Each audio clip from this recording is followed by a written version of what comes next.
Բարի երեկո, եթերում է մարդկային գործոնը։ Այսօր խոսելու ենք մի մարդու մասին, ով կարողանում էր շարժել անշարժը։ Նա կարողանում էր շարժել դասական երաժշտության մեջ ստատիկության սովոր երաժիշտներին։ Նա սովոր էր շարժել ոչ այդքան դասական երաժշտություն սիրող մարդկանց սրտերը։ Նա լինելով բեմում արդեն երևույթ էր, եւ այդ երևույթը կոչվում էր մաեստրո Արամ Ղարաբեկյան։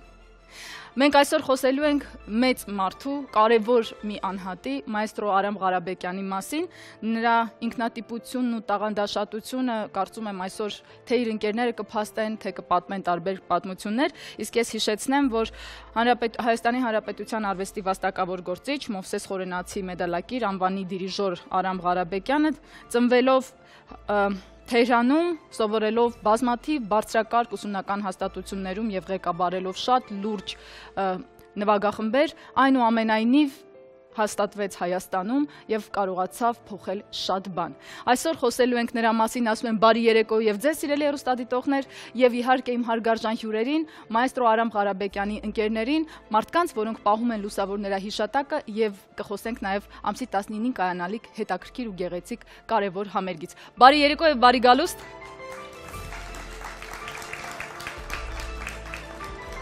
Մայստրոին ճանաչողները գիտեին, որ նա առանձնահատուկ վերաբերմունք ունի իր քրոջ նկատմամբ եւ իր ազգականների ու բացառիկ ուշադիր մարդ էր։ Ներկայացնեմ մայստրո Ղարաբեկյանի քրոջը, Քրիստին Ավագյանին։ Բարի երեկո, Քրիստին։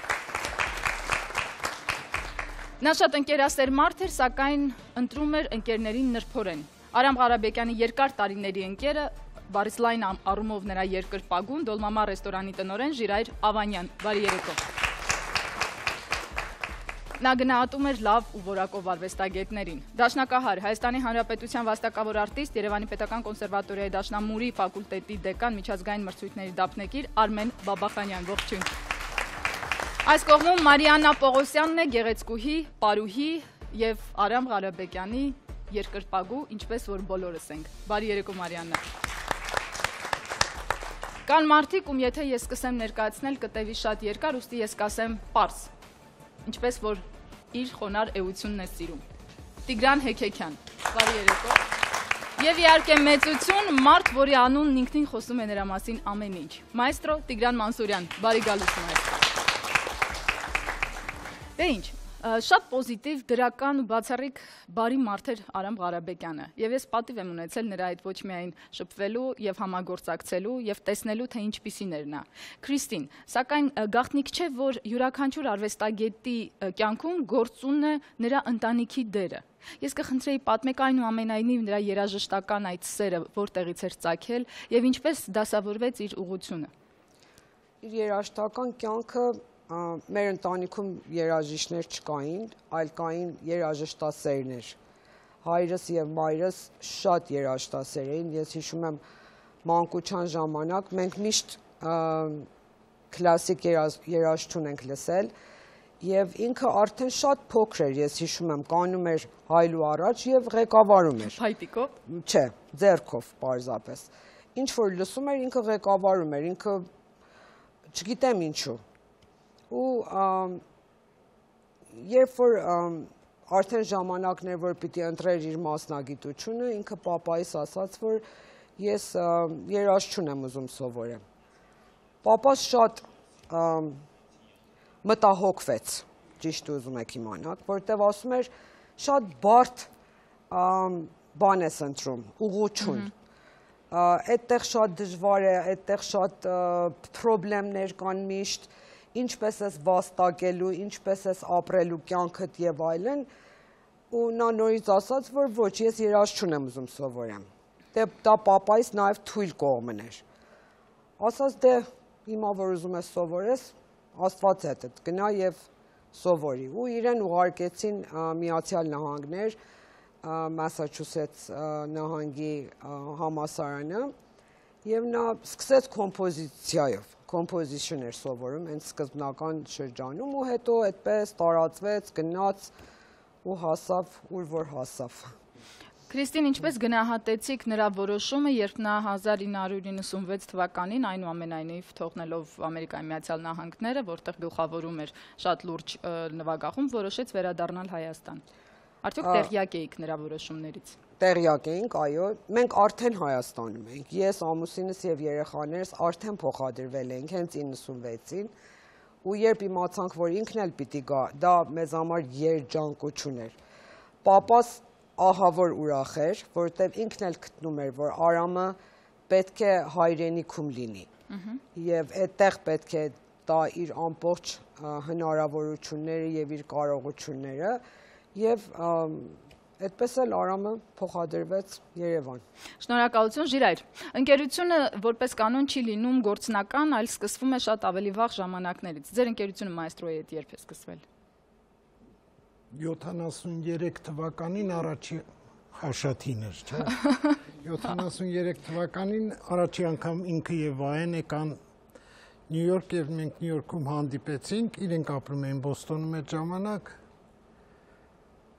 Ճիշտ ասած ընկերություն այդքան չարեցինք այդ ժամանակ, որովհետև եթե Բոստոնում ես ապրում եք, այնտեղ ապրում, հեռու էինք իրարից, ընկերություն այդքան չենք արել, միայն տպավորությունն էր լավ։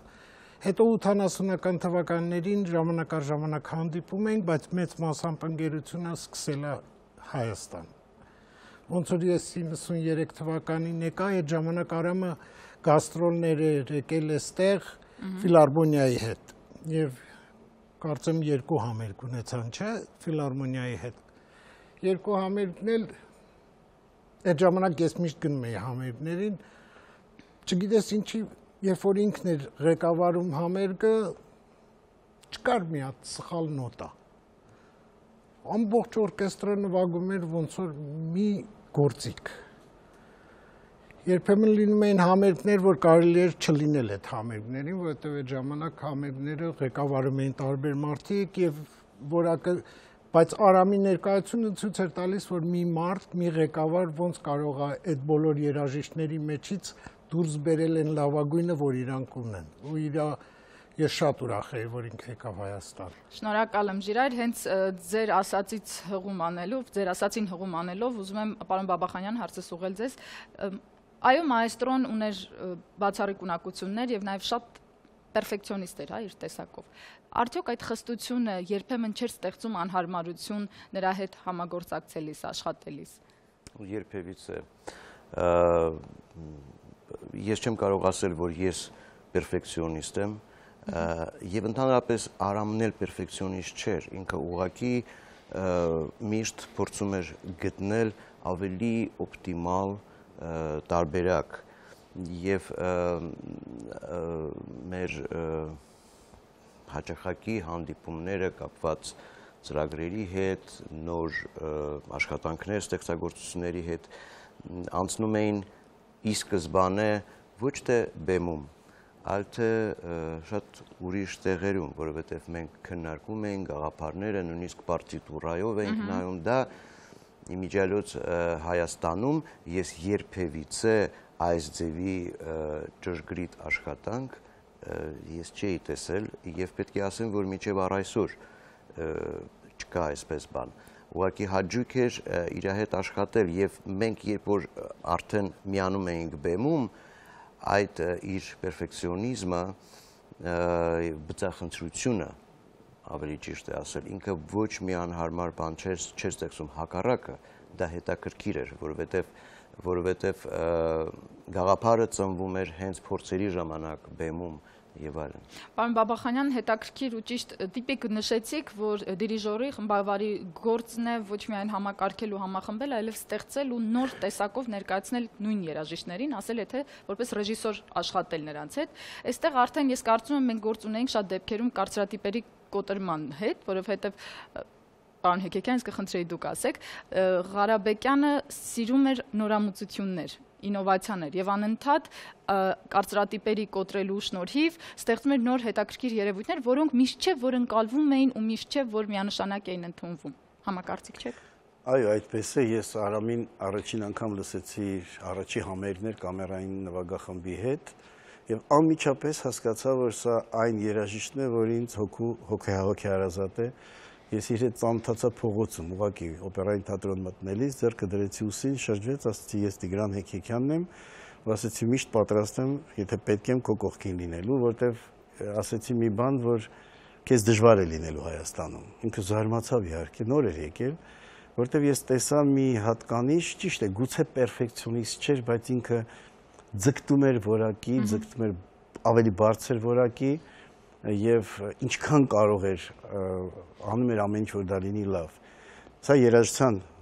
դաշտում, ոլորտում, իսկ ընդհանրապես բերեց հետաքրքիր մի նորամուծություն։ Երկու բան կարծում եմ Արամը բերեց, մեկը աշխատանքի նոր աշխատելավոճի աշխատանքի նոր տեսակ, որը սովոր չէին յետխորհրդային տարիների մեր երաժիշտները, դա իհարկե երբեմն փորձում էր Օհան Դուրյանը անել, բայց մեծ ընդվզումների են հանդիպում եւ շատ դժվար էր իրեն, Արամը դա արեց շատ հանգիստ, շատ գեղեցիկ, եկավ, ձևը գիտեր անելու,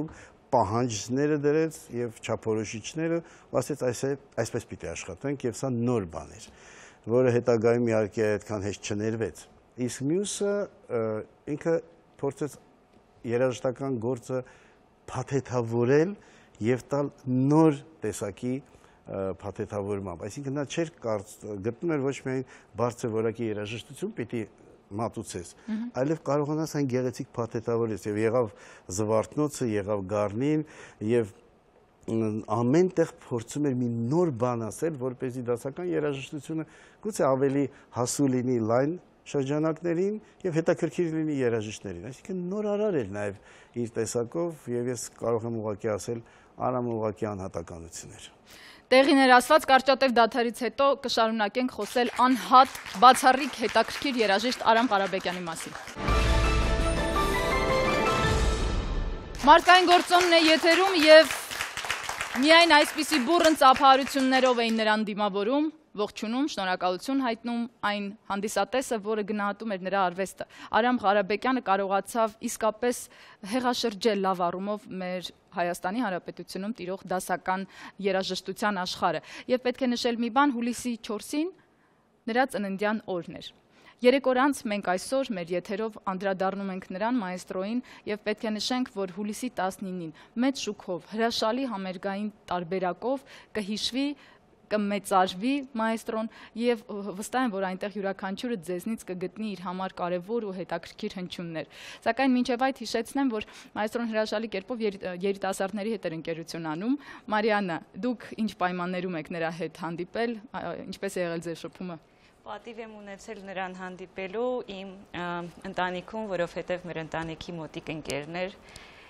եւ հիշում եմ, երբ առաջին անգամ այցելեցի իր համերգը, ինձ համար իմ հոգում, իմ ներաշխարհում մի նոր անկյուն բացվեց, մի նոր ալիք, մի նոր հոսք։ Եվ այդ առաջին իսկ համերգից հետո յուրաքանչյուր համերգ ղարաբեկյանական իմ համար իրադարձություն էր։ Ես այնքան տպավորված էի վերադառնում այդ համերգներից, որ հիշում եմ 2005-6 թվականի գրառումներ ունեմ իմ օրագրում եւ 3 բացեցի, ուզում էի թերթեի, վերհիշեի, ասեցի միթե հնարավոր է, որ մի մարդ, մի դիրիժոր, մի մահկանացու կարողանա նման հրաբխային, նման ռևոլյուցիոն զգացմունքներ առաջացնել։ Շնորհակալ եմ։ Համամարտկայինի մասին, որը որ բխում է յուրաքանչյուր անհատի ներսից, իհարկե կարող է խոսել համամարտկային արժեքը։ Մայստրո Մանսուրյան, խոսքը ձեզ է արդեն հասել, մի այսպիսի հարց։ Մենք ասում ենք ինովատոր էր, ինովացիաներ էր շատ սիրում Արամ Ղարաբեկյանը, մենք ասում ենք նա սիրում էր երիտասարդների հետ ընկերություն անել, նա սիրում էր հեղափոխել ու հեղաշրջել։ Ձեր բնորոշմամբ ինչպիսին էր Արամ Ղարաբեկյանը։ Ծայրահեղ ընդգծված եռանդուն գործիչ, երաժշտությանը ֆանատիկորեն նվիրված, ընդ որում դա ի բնեհատկություններ եւ գիտեր ինքն իրեն մինչև վերջ սպառել եւ գիտեր սպառել ու գործի դնել իր շուրջ եղած ուժերը, այդպեսին էր։ Ես այդպեսին ճանաչեցի իրեն դեռ այն տարին, երբ ինձ հրավիրեց Բոստոն, Միացյալ Նահանգներ, մի համերգի, որտեղ առաջին անգամ հնչելու էր Միացյալ Նահանգներում իմ թավջութակի երկրորդ կոնցերտը։ Այդ կոնցերտը ես գրել էի հայ մեծանուն թավջութակարուհի Կարինե Գեորգյանի համար, որը այլևս այդ տարիներին ապրում էր Լոնդոնում։ Նա կազմակերպեց Կարինեի Բոստոն գալը, ինձ հրավիրեց Երևանից եւ այդ իմ կոնցերտը իր այն տարիներին գործող ամերիկային ծրագրի շրջանակներում կատարեց, ծրագիրը կոչվում էր Սիմֆոնովա, ինչեւ այստեղ գալը ինքը Սիմֆոնովայի ղեկավարն էր, այդպես է հայտնի իր կենսագրության մեջ նաեւ։ Առաջին իմ հանդիպումը եղավ մինչեւ իր Հայաստան գալը։ Մենք լավ ընկերացանք իր հետ։ Մայստրոյս Հայաստանում կապը պահպանում եք, գնում եք հանդիպում, գնալ միտեղ, սրճել, թեյել։ Անշուշտ, ես իր բոլոր համերգներին լինում էի, թե այն համերգներին, որ նոր գործեր էին մանավանդ կատարվում առաջին անգամ։ Պետք է ասեմ, որ շատ նպաստեց նոր գործերի գոյացմանը մեզանում, քանի գործեր գրվեցին հատկապես իր նախաձեռնությամբ։ Գիտեք, չեմ կարող չհիշատակել մի շատ մեծ եւ նշանակալի գործ, որ Էդվարդ Միրզոյանի գրչին է պատկանում։ Արամ Խաչատրյանի հիշատակին էպիտաֆիան, Արամ Ղարաբեկյանի եռանդուն ջանքերի եւ համառ պնդումների շնորհիվ գրվեց, որտեղ Միրզոյանը հայտնի է շատ դանդաղ էր գրում եւ ծանր ապրումների միջով պիտի անցներ իր ամեն մի հնչյունը, գիտեք, եւ Արամը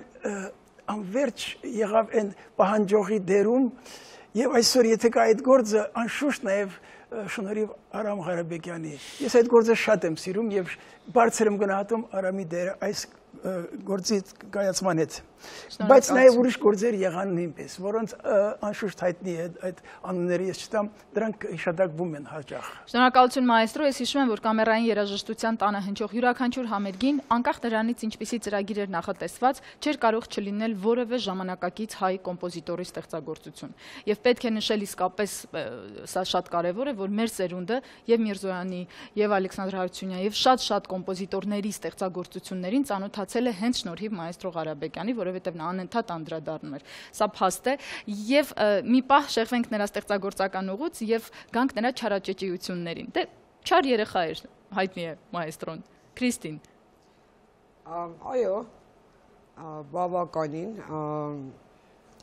Օրինակ անտրիգներ էր անում ինձ հետ, ենթադրենք, եւ իհարկե միշտ վերջում ես էի մեղավորը ծնողներիս մոտ, որտեղ նա շատ բարին էր համարվում մեր մեջ, բայց իրականում այդպես չէր։ Եվ ուներ շատ լավ, իմ ծնողներիս համար շատ լավ զավակ էր ինքը, շատ։ Ես այդքան լավ զավակ չեմ եղել, պետք է խոստովանեմ ձեզ։ Լինելով աղջիկ այդ ընտանիքի, ես այդքան լավ զավակ չեմ եղել իրենց համար, ինչքան որ ինքը շատ ուշադիր, շատ նուրբ, շատ ինձ հետ էլ այդպես է վարվել, կարող է մենք շատ երկար տարիներ նույն երկրում չենք ապրել, սա շատ հետաքրքիր է, որ ես գնացի ուսանելու, վերադարձա, ինքը արդեն գնացել էր և մենք Ամերիկա արդեն հանդիպեցինք մեր կյանքում, դա 89 թվականներ, և հետո մենք եկանք Հայաստան ու ինքը եկա, մենք ամենաերկարը միասին ապրել ենք Հայաստանում։ Ժիրայր, կասեք խնդրում եմ, ինչ էր նա սիրում ուտել։ Չարաճճիության մասին ասեմ, իր հեղափոխական լինելը, հեռախոսները մոդա անգան Հայաստանում սոտը։ Ժամանակներ այդպիսին։ Եվ կարող է մեկը գար, այդ ժամանակ ես մի հատ խանութ ունեի, որտեղ կարող էինք հանդիպել, մեկը գար խանութ և հեռախոսով մտնելուց հետո, որ տեսնի, որ բոլորը լսում են, որ ինքը հեռախոսով է խոսում, կնոջը զանգեր, ասել կարակ բերեմ տուն։ Դա նշանակում էր, որ այդ կարակը, որը 100 դրամ էր, այդ զանգը 100 դրամ էր, կարելի էր այդ կարակը հենց տանել։ Արամը այդ դրա դեմ բողոքեց և երկար տարիներ, ես անգամ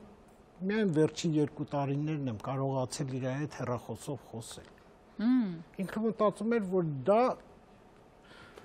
շատ նողկալի արտահայտություն է ինչ-որ հարստության, ուժի, ինչ-որ մի բանի, ինքը դրա դեմ ենքան պայքարեց, անգամ լոգիկայից դուրս, որտեղ արդեն ժամանակներն էր, որ պետք էր Արամին զանգել, ասել, գիտես, վաղը ծնունդս կգաս, բայց դե պետք է Արամին գտնեիր։ Իսկ ուր էր կորում։ Ինքը սիրող էր։ Այդքանն էլ ասեմ, ինքը շատ լավ զգացմունքներ ուներ, շատ լավ արտահայտել գիտեր, ինքը բացառիկ եթե կարողանար խոսել Օմար Խայամի պես գրել, ինքը կգրեր էլ, բայց ինքը շատ սիրող մարդ էր։ Եվ եթե կորում էր իր համար դա արդար էր։ Լավ, արժի սիրո համար կորել։ Սա հաճելի է, այսինքն երբ բոլորը միշտ հասանելի են, նշանակում է, որ սերը քիչ է կամ չկա ընդհանրապես։ Դրա համար մենք ազգովին միշտ հասանելի ենք։ Դա էլ մի բան չի։ Սերը կոնկրետ քիչ է։ Ես կխնդրեմ խոսենք այն համերգից, որը պատրաստվում է որպես նվեր մեզ, որովհետև սա ոչ միայն հիշատակի համերգ է, այլև իսկապես լավ երաժշտական առիթ։ Մայստրո։ Դե Եվ որոշվեց, որ ուզում ենք 60-ամյակը նշել եւ ինչ որ համերգով Քրիստինը մոտեցավ, խնդրեց, որ ես կազմակերպեմ, մենք մտածելուց հետո եկանք մի եզրահանգման, որ պիտի մնանք հարազատ Արամի սկզբունքներին, Արամի խառնվածքին, Արամի ճաշակին, Արամի մոտեցումներին, մանավանդ որ համահունչ էր, այնպես չէ որ հատուկ ճուզելով պիտի դա անեինք եւ հիմքում, հենց մեր համերգի հիմքում որոշեցինք, որ պիտի լինի նախ սերը, երկրորդը պիտի լինի բարձր որակը, որ էլի Արամին շատ բնորոշ էր, եւ պիտի լինի միասնությունը։ Այ խոսվեց այն մասին, որ պարոն Մանսուրյանին էր հրավիրել Բոստոն, թավջութակարուհուն Մեծ Բրիտանիայից, այդպես էլ այստեղ Արամը անընդհատ գտնում էր երաժիշտներ, բարձրակարգ երաժիշտներ եւ գտնում էր միջոց իրենց բերել Հայաստան եւ ներկայացնել հայուն կնդրին։ Եվ այդպես եկավ Ֆեդերիկո Մոնդելչին, այդպես եղավ Մարիո Ստեֆանո Պետրոդարկին, այդպես առաջին անգամ Քույն Էլիզաբեթում առաջին մրցանակ շահած Սերգեյ Խաչատրյանը 1 ամիս, 1.5 ամիս անց արդեն համերգ էր տալիս սեզոնի բացմանը սեպտեմբերին Արամ Ղարաբեկյանի հետ մեծ դահլիճում եւ փոթերթուկների մեջ էր։ Եվ երբ ցանկը ինչ որ ես ունեցա իմ առջև դրվեց, մենք որոշեցինք ընտրել ամենաճանաչվածներին, թե դրսից, թե Հայաստանում, չափը չանցնելով, որ կարծում եմ մի քիչ անցել ենք, որովհետև արդեն 8 հոգի մասնակցում են, 8 երաժիշտ մասնակցում են այդ համերգին, ինչքան էլ մենք փորձում ենք սեղմել ժամանակը, բայց 5-6 րոպե գոնե նվագում է ամեն մեկը, արդեն դա առաջին բաժինը բավականին ծավալուն է լինում, եւ դրա համար մենք որոշեցինք երկրորդ բաժինը անել արդեն փոքրիկ համույթներով, անսամբլներով, որ միանգամից մի քանիսը կարողանան ներկայանալ, որտեղ չենք պատկերացնում, որ այդպիսի անուններ երկրորդ բաժնում այլևս ելույթ չունենան կամ բաժանենք իրենց բաժինների։ Գիտեք, երկար ենք մտածում, ինչ որ մի ուրիշ ձևերով, ֆիլմով, ամեն ինչով, եւ ամեն անգամ հակադրվելով նեղեցինք ու բերեցինք պարզությանը։ Նա սիրում էր ինտերակտիվ լինել։ Հա, բայց մենք ուզում ենք այսպես, քանի որ այդպիսի մեծ երաժիշտներ են, որոնք կատարելով իրենց երաժշտությունը պիտի իրենց սերն ու հարգանքի տուրքը մատուցեն Արամին, մենք ուզեցինք այդ երաժշտությունը չխաթարել որևէ էֆեկտով եւ ցույց տալ այն երաժշտությունը եւ այն երաժիշտներին, որոնք նա գտնում էր եւ որոնց հետ նա բարեկամություն էր անում։ Եվ դրա համար պիտի լինի շատ զուսպ եւ կարծում ենք այսպես մարդիկ, որոնք պիտի գան, դրանք Արամի երկարպագուներն են եւ իրենք պիտի իրենց կարոտն առնեն, իսկ մարդիկ, որոնք երիտասարդությունը որ ծանոթ չէ Արամին, պիտի գան ու ճանաչեն Արամին։ Պիտի ճանաչեն այսպես, եթե այս մարդը այս երաժիշտների հետ է բարեկամացել, եթե այս մարդը այսպիսի բարձրակարգ երաժշտություն է սիրել, ուրեմն արդեն պարզ է, թե նա ինչ որակի երաժիշտ է։ Ամպագորգոր բառեր չեն լինելու, այլ լինելու են փոքրիկ ներկայացում Արամին եւ ուղղակի սիրո մեջ փորձելու ենք երաժշտության միջոցով շահկապվենք Արամին, որովհետեւ Արամը մի մարդ էր, որը սիրում էր երաժշտությունը, որը ապրում էր երաժշտությամբ, որը վառվում էր երաժշտությամբ եւ ես ուղղակի կարծում եմ, որ ինքնին Արամի կյանքը մի երաժշտական ստեղծագործություն է իր բոլոր վայրեվերումներով, իր պորտկումներով եւ Շնորհակալություն մայստրո, ես հիշեցի նրա խոսքերը, որ ասում էր ես երաժշտության խոնարհ ծառան եմ։ Նրա հավատամքը երաժշտությունն էր եւ ես անչափ շնորհակալ եմ, որ դուք համերգի օրը որոշել եք հուլիսի 19-ին, այլ ոչ թե 18-ին, որովհետեւ հուլիսի 18-ին ես սիրով կնշեմ իմ ծննդյան տարեդարձը եւ 19-ին էլ արդեն ձեզ հետ միասին։ Կարճատև դադարից հետո կշարունակենք եթերը։ Արվեստը ճակատագիր։ Այսպես կարելի է բնորոշել մայստրո Արամ Ղարաբեկյանին, ես հիշեցնեմ, որ հենց հուլիսի 19-ին ժամը 19-ին Ալեքսանդր Սպենդիարյանի անվան օպերայի եւ բալետի ազգային ակադեմիական թատրոնում տեղի կունենա մի երաժշտական հրավառություն, այլ կերպ չեմ կարող կոչել ես այս համերգային ծրագիրը, որտեղ ես չգիտեմ այդ սրահը կկարողանա արդյոք իր մեջ պարունակել, պարփակել այն բոլոր մարդկանց, որոնք որ ցանկություն կունենան գալու, իսկ վստահ եմ, որ կունենան։ Քրիստին, շահույթը, եթե չեմ սխալվում, բարեգործական նպատակների է ուղղորդվելու։ Տոմսերից վաճառքից գոյացած ամբողջ գումարը ամբողջությամբ նվիրվելու է Շուշիում նոր վերակառուցվող մի դահլիճի, համերգադահլիճի, որը տարբեր ֆունկցիաներ պիտի կատարի այդ դահլիճը՝ կինո, երաժշտություն եւ թատրոն, երաժշտական գործիք ձեռք պետք է բերեն, հատկապես դաշնամուր այդ դահլիճի համար, այդ գումարը կնվիրվի այդ երաժշտական գործիքների ձեռքբերման ֆոնդի։ Հետաքրքիր է, որ մայստրո Ղարաբեկյանն անգամ հետմահու է զբաղվում բարեգործությամբ եւ կարողանում է իր կամքով պարտադրել լավ որակով երաժշտություն։ Պարոն Բաբախանյան, երբ նա եկավ եւ 96 թվականին կարողացավ դժվարորեն, բայց համախմբել միավորելով կամերային նվագախումբը, նա ուներ անուն եւ ուներ դրսում այդ անունը հստակորեն իր տեղը եւ դիրքը հաստատած։ Այստեղ արդյոք այդ անունը նրան խանգարում էր։ Ոչ, անունը իրեն չէր խանգարում։ Միանշանակ ինքը ուներ անուն, ինքը եկավ եւ միանգամից երաժիշտները Հայաստանում թե նվագախմբում, թե ուղղակի ովքեր շուրջն էին Արամի, հասկացան, որ եկել է մարդ, որը պնդում է ուրիշ որակի, որը պնդում է ուրիշ մակարդակի, եւ իր գալուց սկսեց շարժվել այն, ինչ որ չէր շարժվում մինչև իր գալը։ Ուղղակի այսպես ստացվեց, որ տարիների ընթացքում եղան այսպես ճակերտների մեջ, ասեմ, երաժիշտներ, որոնց դա դուր չէր գալիս։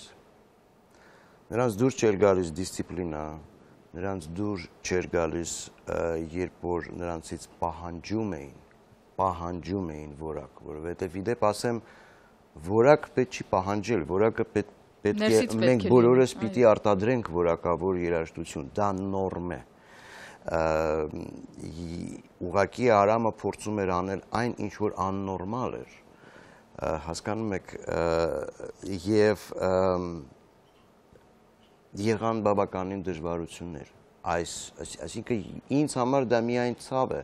պատճառում, որովհետև գիտեք ինչ, ինքը թողեց ոչ միայն հետք, այլ թե ցույց տվեց շատերին եւ նույնիսկ հիմա որոշ խմբեր, կազմակերպություններ օգտագործում են եւ շարժվում են Արամ Ղարաբեկյանի օրինակով,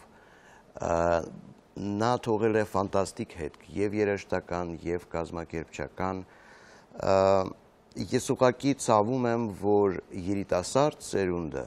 որոնք հիմա այժմ օրինակ սովորում են Երևանի Պետական կոնսերվատորիայում, ասենք թե առաջի, երկրորդ կուրս են 16, 17, 18 տարեկան, նրանց բախտը չի վիճարկվել իմանալ, մոտիկից լսել, հասկանալ, բայց նա հավերժ է մնալու, հասկանում եք, տեսեք աչքերին, տեսեք ձեռքի արտահայտությանը, նույնիսկ հասկանում եք Արամի հետ կարելի էր ոչ մի բառ չխոսել, ուղղակի նայել աչքերին եւ ամեն ինչ հասկանալ։ Նա երաժիշտ էր, մեծագույն երաժիշտ էր, մեծ տարով երաժիշտ էր, հավերժ կմնա, Աստված այն երաժիշտների, էլ եմ ասում, ճակերտների մեջ, ովքեր խոչընդոտում էին կամ չէին ընդունում իր աշխատաձևը, իսկ ես մինչև առ այսօր գտնում եմ, որ դա միակ աշխատաձևն է Հայաստանում։ Շնորհակալություն, պարոն Բաբախանյան, այո, նա հեռացավ կոտրված սրտով եւ գուցե դա է պատճառը, որ նրա սիրտը պարզապես չդիմացավ այդ խնդիրներին, երբ նա չէր ուզում իջնել իր մակարդակից, իր տեսակը չէր ուզում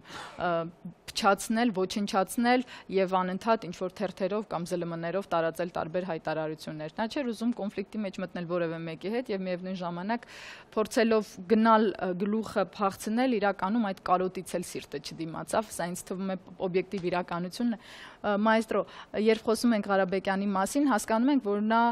սիրում էր ու ներկայացնում էր յուրաքանչյուր տեսակի երաժշտություն, արգենտինյան տանգոից մինչև ժամանակակից կոմպոզիտորների ստեղծագործություններ կամ շատ դասական ստեղծագործություններ։ Ձեր տեսակետով, հա, որն էր նրա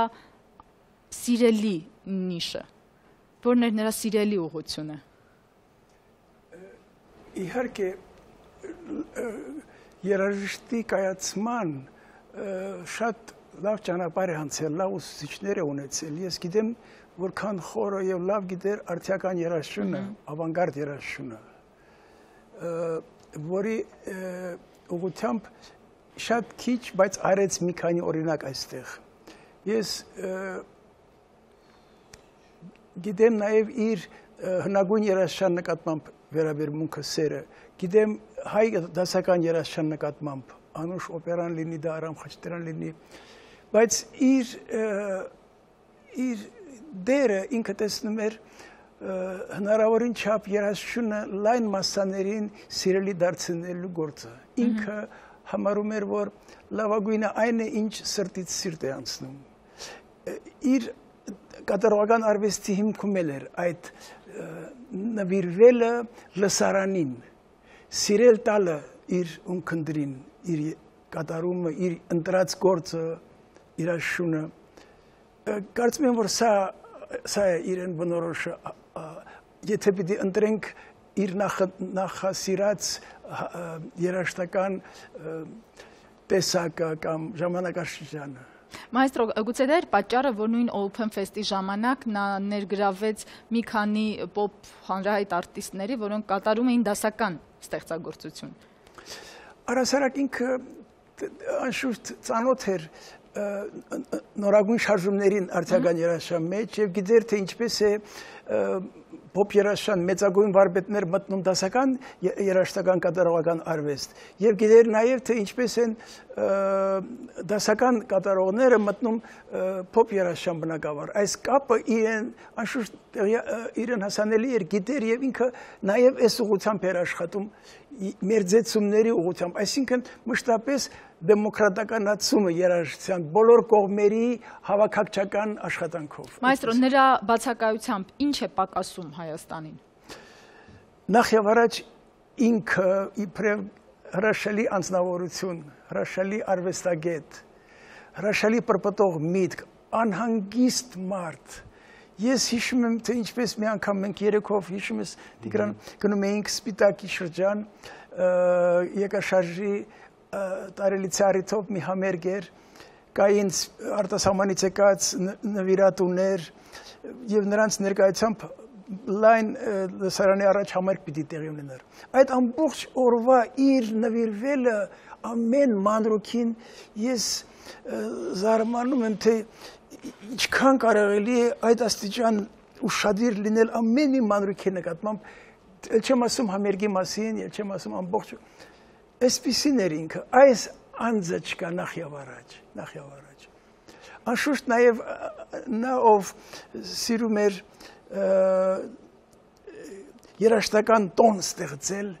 այս կամ այն ձևով տարածքը նվաճելով, նոր գործ պատվիրելով, նոր անուն մեջտեղ բերելով, երիտասարդ դրսի անուն հրավիրելով, սիրում էր տոն ստեղծել եւ միշտ ուզում էր, որ իր սրահը, որտեղ որ ասենք թե 40 աթոռ կա կամ 100 աթոռ կա, լինեն 400 աթոռ եւ շատ ավելի մեծ լսարան լինի։ Այդպես էր իր բոլոր դահլիճները այդպես էին։ Շնորհակալություն մայստրո, Մարիանա, ամփոփելով, հա, եթե տեսնեիք մայստրոին կրկին, ինչ կասեիք նրան։ Կգրկեի եւ շնորհակալություն կհայտնեի պարզապես Արամ Ղարաբեկյան ծնվելու եւ դառնալու եւ մեր կողքին լինելու համար։ Շնորհակալություն։ Ժիրայր։ Մինչև ինքը կա ինձ համար, այս նկարները այնքան իսկական են, այնքան բնորոշիչ նկարներ են։ Ես ժամանակ առ ժամանակ իր հետ եմ լինում, Իսկ որակի հետ կապված մի բան ասեմ, ինչն է պակասում, որ ինքը չկա, սա սովետական միություն չի, սա ինչ-որ մի հատ էկոնոմիկ մեխանիզմ չի, երաժշտությունն էլ բիզնես է։ Եվ եթե դու լավ երաժշտություն չունենաս, չես վաճառի։ Հաստատ։ Եթե չես վաճառի, ուրեմն եթե նրանք, ովքեր կարծում են, որ հաղթեցին Արամին, նրանք սոված են մնալու, ոչ թե դա ցանկանում եմ իրանց, ուղղակի ցանկանում եմ, որ իրանք արթնանան եւ հասկանան ինչ կորցրեցին։ Ճիշտն ասած, չգիտեմ ինչ էր վեճը ինչի մասին էր, բայց միակ դեպքն է կյանքումս ես ինձ գովում եմ որպես օբյեկտիվ մարդ, որ Արամի հետո որ վիճում էր, նա սխալ էր։ Իմ համար ես այտենց էի որոշել, որովհետեւ Արամը իրան թույլ չէր տա, որ ինքը սխալ կարծիք ունենա։ Շնորհակալություն, ահա։ Կռվել գիտեր իր ճշմարտության համար մինչև վերջ կռվել գիտեր, բայց հենց տեսավ, որ այլևս պիտի անցնել արմունկներին հարաբերությանը, ինքը զենքերը վարդերեց եւ ինքը մնաց երաժիշտ, այսպես։ Այ այդ շատ լավ ասացիք, ամփոփելով։ Ես մինչև վերջին պահը Արամի կողքին էի այդ կոնֆլիկտային իրավիճակում, ես ուղղակի ուզում եմ շատ չխոսենք դրա մասին, քանի որ Արամը ինքը բոլորովին չէր ուզում խառնվել այդ ամենի մեջ եւ ուզում էր մնալ միշտ արվեստագետ, բայց ուզում եմ ուղղակի ասել, որ երաժիշտները ընդհանրապես գործիք էին, որովհետեւ եթե տրամաբանություն եւ դատողություն ունենանք, այդ երաժիշտները իր հետ 15 տարուց ավել աշխատել են եւ շատ համերաշխ։ Սա պատվեր էր եւ պատվերը իրագործվեց բնականաբար երաժիշտների, այսինքն անմիջական շփողների հետ։ Այդպիսի պատվերներ ելի են եղել հանրապետությունում, հավանաբար ելի կլինեն, նույնիսկ հայտնի էր Արամի պատվիրատուները ովքեր են եւ ինքը այսպես ժպիտով փորձում էր ինչ-որ մի բան անել սկզբում, հետո երբ ես հորդորում էի, որ պետք է շարունակել, ասեց այլևս չեմ ուզում։ Արամը մեկնելուց հետո չկորավ եւ ինքն արտահայտվեց նաեւ Միացյալ Նահանգների նման հզոր երկրում, նա այնտեղ հիմնադրեց, գրանցեց իր Open Music Fest-ը որպես կազմակերպություն, ներգրավեց շատ ոչ միայն հայ, այլև օտարազգի մարդկանց եւ իր մի գործունեության տեսակն էր, որ երբ հայտնի շաթլ օդանավը Ամերիկայի պարծանքն էր դա, պետք է գնար հանգստի, այսինքն թանգարան պիտի հանձնեին, Կալիֆոռնիայի նահանգը կարողացավ ձեռք բերել իրավունքը, որ իր մոտ լինի այդ թանգարանը, եւ այդ արարողությունը ամբողջը կազմակերպեց հատկապես երաժշտական առումով Արամ Ղարաբեկյանը եւ միայն եթե ֆոտոնկարները նայում ես, հավանաբար կցուցադրենք համերգի ժամանակ, մի քանի ֆոտոնկար արդեն ասում է, թե ինչ հսկայական աշխատանք է կատարվել եւ այս ամենը Արամի շուրջ, երբ որ ասում են, որ նա կարողանում էր վառել, ոգևորել, կազմակերպել, այո, սա յենի շատ բնորոշ է։